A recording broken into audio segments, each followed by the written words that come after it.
Très chaud. On va parler location saisonnière maintenant avec Boris Peignot. Oui, bonjour. Mais en plus, je me suis entraîné récemment au pitch, donc ça devrait me servir. Je vais essayer de tenir en 5 minutes. Donc, Boris Peignot, Société Réussir sa Log. Je suis le directeur général et associé majoritaire. Premier point, la société est basée à La Réunion. Actuellement, en fait, le développement, parce que la problématique n'est pas que locale à La Réunion, mais nationale. Je suis actuellement en métropole, mais toute la société restera et sera toujours à La Réunion. Il y a un réel intérêt pour une entreprise. Le premier, tout simplement, les dossiers, c'est beaucoup plus simple. On a toujours l'impression que c'est compliqué. Mais il y a du CICE, il y a du CIR, il y a du crédit impôt recherche qui est plus élevé, comme je disais. Il y a du crédit impôt innovation aussi. Il y a un dossier BPI qui a été accepté.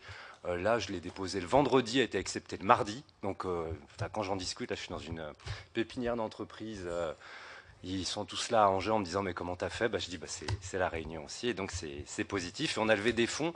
La société avait été créée en juillet et en décembre on a levé des fonds avec ACG Management qui est une structure avec un bureau de liaison. Donc il y a des choses qui sont toujours difficiles, mais on a aussi nos avantages directement. Donc nous, on a travaillé sur le domaine de la location saisonnière.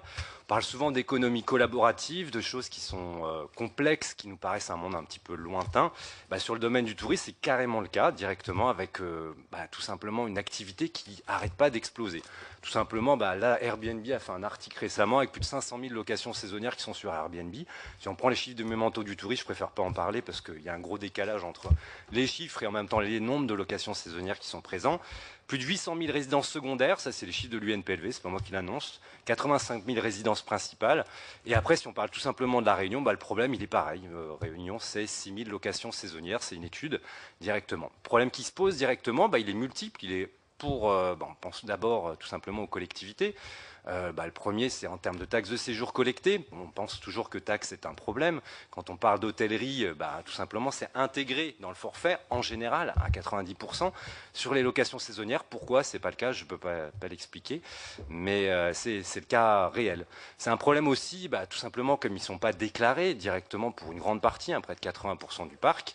C'est pas qu'un problème de taxe de séjour, mais si on ne déclare pas une activité, rarement déclarer au fisc directement, sur notre fiche d'imposition, directement nos revenus. Et ça, ce problème, je l'ai rencontré. J'étais auditeur sur des démarches de contrôle. Je classais les meublés à La Réunion et c'est clair qu'il y avait quand même quelque chose qui était problématique sur le sujet.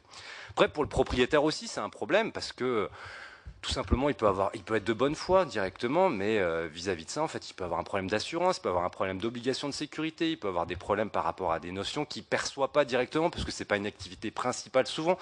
Et tous ces points, il peut avoir un problème aussi d'accès Wi-Fi parce qu'il ne va pas sécuriser son Wi-Fi. Il peut avoir, il y a énormément de cas directement. Et tous ces problèmes-là, en fait, qui se posent, on pense uniquement en général en parlant d'Airbnb directement ou d'autres sites directement que je peux nommer aussi, mais tous ces sites en fait ou cette nouvelle économie qui arrive en fait est maîtrisable, contrôlable directement et c'est pas obligatoirement on va dire un problème. Ça peut être aussi des notions on va dire juste de réactualiser un petit peu notre mode de fonctionnement dans le domaine du tourisme parce que tout simplement ça ne va pas cesser d'exploser. On parle maintenant d'échanges locatifs, on parle de couchsurfing, on parle d'énormément de moyens directement qui changent et donc vis-à-vis de ça, ce type d'hébergement n'arrêtera pas d'augmenter. Donc qu'est-ce qu'on propose vis-à-vis de ces activités? On propose des activités qui se basent un peu sur des notions un peu qui sont un peu en termes de conseils qu'on appelle des routes naming, les Plan Do Check Act. Donc il y a des notions qui sont présentes directement pour identifier, qu'on a développées sur du multiplateforme. Là, on est en cours de développement. On a plus de 40 villes directement qui sont en test directement.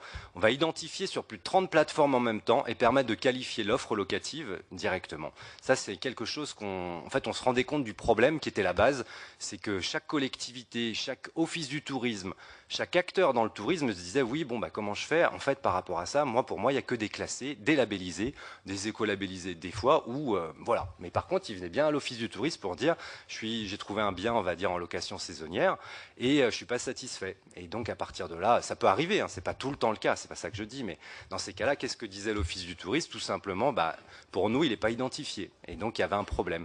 Nous, on fournit cette solution-là. Donc ça, c'est vraiment une solution clairement B2B à destination des collectivités, des EPCI, des CRT, des UDOTSI, etc. qui va être en test sur la Réunion, mais également en métropole avec 2 EPCI, un office du tourisme touristique, d'une commune touristique, et potentiellement un UDOTSI, et en même temps le maire d'une petite ville, mais qui est également président de plusieurs structures, donc qui veut tester aussi au sein de sa mairie. Et voilà. Après, on a créé des solutions aussi en co-développement avec une société qui s'appelle taxedeséjour.fr, qui s'appelle en fait pour évaluer la valeur étoilée d'un bien. Tout simplement, la taxe de séjour est en lien avec tout simplement le classement étoilé. Les meublés de tourisme en font partie.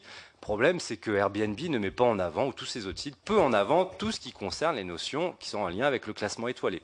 Donc là, qu'est-ce qui se passe? On a un problème qui a bien identifié les différentes structures politiques, et avec cette notion qui a été récemment, enfin qui est présente directement sur la notion d'assimilé classé. Nous, on permet à la collectivité EPCI, qui touche la taxe de séjour, qui après peut la reverser à l'Office du tourisme, d'évaluer la réelle valeur étoilée d'un bien qui soit déclaré, classé mais sous-classé. Par exemple, il est Gîte de France 3 épis, mais 1 étoile parce qu'il a un abattement fiscal. Donc on fournit cette solution directement, qui est à charge de la collectivité, qui peut après l'intégrer dans l'arrêté de répartition.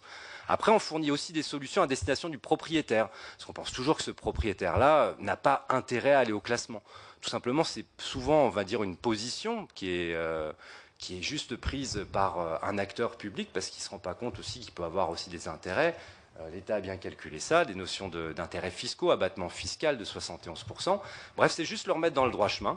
Et après, une dernière solution qu'on a proposée, un site internet qui est gratuit, qui s'appelle réussirsaloc.com, et qui a pour but de donner, on va dire, désacraliser un sujet assez complexe directement pour un propriétaire qui, au lieu d'aller chercher une information à l'office sur un sujet, en mairie ou alors sur d'autres sites directement, va autour de 3 thématiques discuter du sujet de la location saisonnière. Ces 3 thématiques, c'est valoriser, promouvoir et gérer son bien. Donc avec une partie en contenu et une partie avec des outils. Voilà.